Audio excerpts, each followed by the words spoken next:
Hey guys, so I want to get right into it. Don't change the channel. I want to bring to you today 8 ways to love yourself.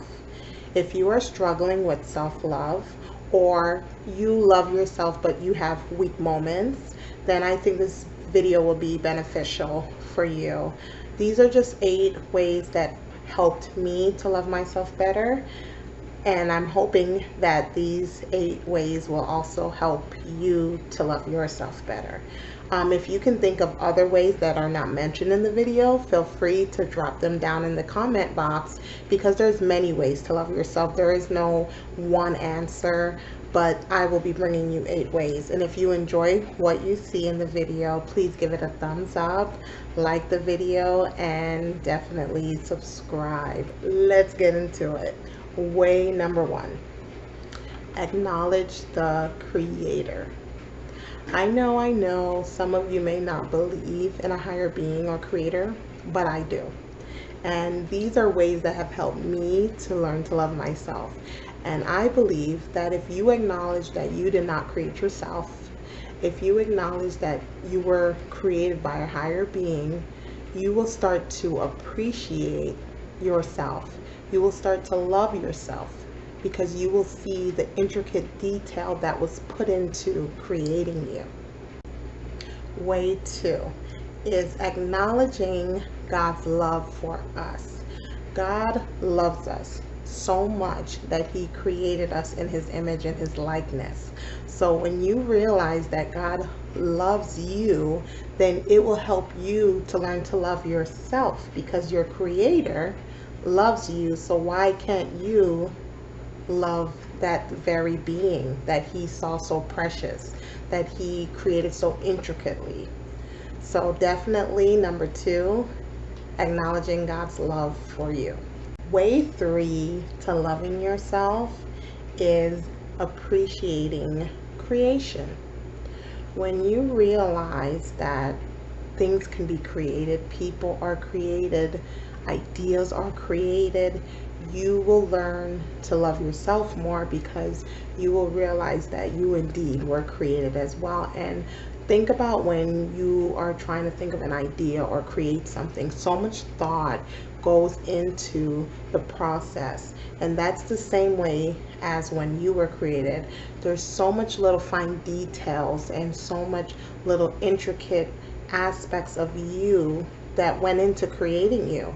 So when you appreciate creation, that could be something as simple as appreciating a flower, appreciating a building that someone constructed, appreciating a garment that you wear on your body. Someone created that, thought went into it.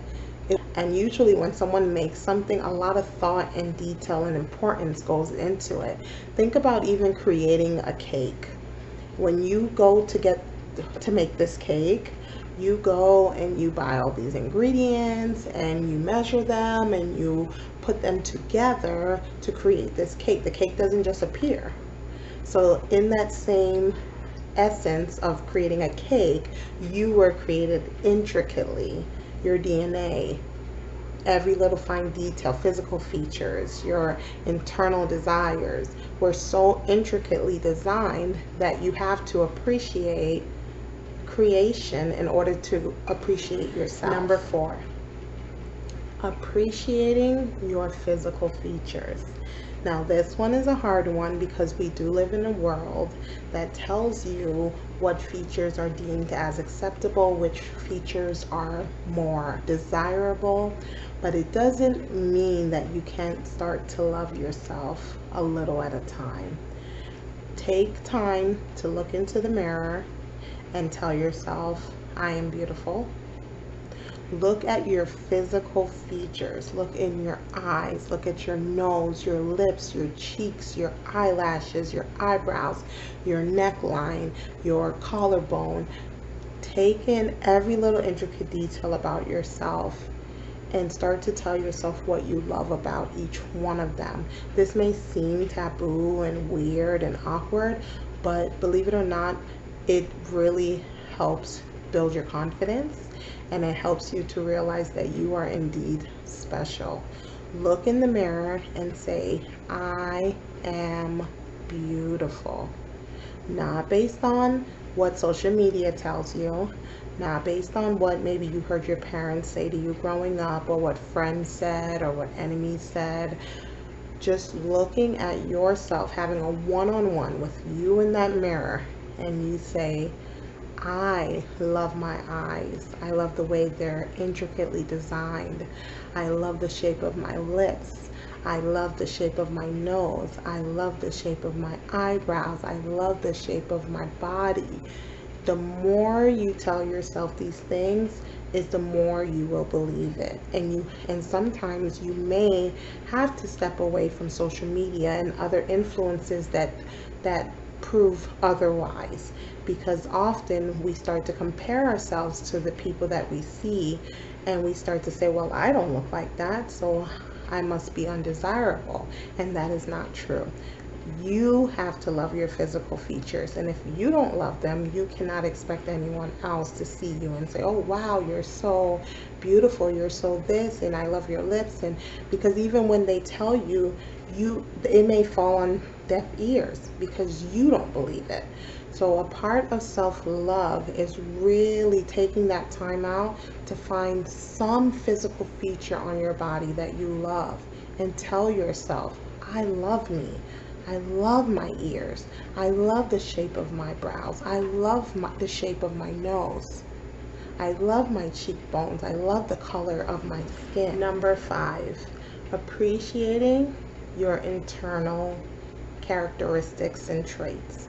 And that means just really taking the time to get to know you and what makes you special. Maybe you're kind-hearted. Maybe you're giving. Maybe you're very tenacious and assertive and hardworking. Whatever trait you exhibit, you focus on those traits. And you tell yourself, I am worthy. I am a good person. I am beautiful because I'm kind-hearted, because I'm giving, because I care for others. I'm compassionate. Whatever your internal traits are that make you you, use them towards strengthening and building your self-love. Maybe you're really patient. Maybe you're a good friend to others. Constantly tell yourself this every day. I'm a great friend. I'm a good listener. I encourage other people very well. I'm very loving. Whatever it is that is your strength, use that to reflect and think on it and meditate on it and think on it. And the more you start to do so, you're going to realize, wait a minute, those are good traits that I have. Those are awesome things that are within me. So how can I not love a person who exhibits those amazing qualities? Number 6, and how to love yourself better. Number 6 is, how do you treat yourself? How do you treat yourself? Are you kind to yourself? Do you say words that are like beating up yourself, self-defeating talk? Like, I'm not good enough. Oh, I'm not good at doing that. Oh, that's not my good trait. I'm horrible at that. How do you treat yourself? Do you take yourself out on dates? Do you buy yourself things? Do you say nice things about yourself? Do you pamper yourself? Are there times where you just sit alone and enjoy your own presence? How do you treat yourself? Are you kind to yourself? Are you hard on yourself? If you're really hard on yourself and you're constantly having self-defeating conversations with yourself, it's going to affect how you view yourself. It's going to affect how you love yourself. So in order to really, really hone in on loving yourself, you have to treat yourself better. Start by saying something nice about yourself. Start by smiling at yourself in the morning in the mirror. Do something kind for yourself. Maybe you like to get your nails done. Maybe you like to get your hair done. Maybe you like to go skateboarding. Whatever it is that you enjoy doing, you're going to take that time out to do it for yourself. And you're not going to feel guilty about it. Number 7. How do you treat others? I know you may be saying, wait, this is about self-love. What does other people have to do with self-love? Well, other people have a lot to do with self-love. How do you treat other people? Are you mean? Do you always have an attitude? Do you say mean things for no reason? Do you see strangers and think of the most negative thing to say? How do you treat the people in your life? Those that you have relationships with, your family members, your spouse, your partners. How do you treat them? And if you're not sure about how you treat them, you can ask them. Go to your parents, go to your children, go to your friends, and ask them, how do I treat you? Do I treat you well? And be willing to listen.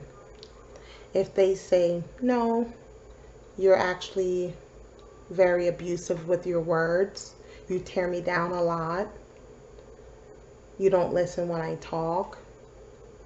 Or they may say, you're brilliant. Like, I love having you as a friend. I love having you as a partner. You're so encouraging. You're so loving. How you treat others is a huge reflection of yourself. So when we say we love ourselves, but we treat other people poorly, it doesn't go hand in hand. How we treat others affects how we see ourselves. So it's important that we treat others fairly, kindly. And it doesn't mean that you won't have days where you feel annoyed, weak, exhausted, and you may slip up and say something that's not so nice. But being mature enough to apologize and to admit when you're wrong will help you to be a better person. A part of loving yourself is being a better person to others. And number 8, our last way to love ourselves. And if you're still watching, thank you for sticking around for number 8. Number 8 is, how do you see your future? How do you see yourself in the future? Do you have good plans for yourself? Do you see great things in your future? Or do you have a negative outlook? Are you saying things like, oh, in the next 5 years, I want to be here. I will be here. In the next 5 years, I want to do these things. In the next 5 years, I want to accomplish these things. Or are you saying negative self-talk such as, I'll never get married. I'll never find someone to love me. I'll never be the weight that I want to be. I'll never be as healthy as I want to be. How you see yourself is a huge reflection of self-love. How you see yourself in the future is going to determine how much you love yourself in the future. You have to love yourself today. You have to love yourself yesterday, and you have to love yourself for tomorrow. So that means having a positive outlook for your future. Saying that my future will be great. I will accomplish my dreams. I will finish college. I will attain this job. I will get this degree. I will graduate high school. I will be married. I will have the children I desire. Being optimistic about your future is a way to take better care of you and to love yourself. The more you see your future in a good light, you're going to look forward to it. You're going to love yourself more toward achieving it. Thank you guys so much for watching. I appreciate it. You didn't have to stick around this long, but you did. There's only one you. Literally, only one you. There's only one you.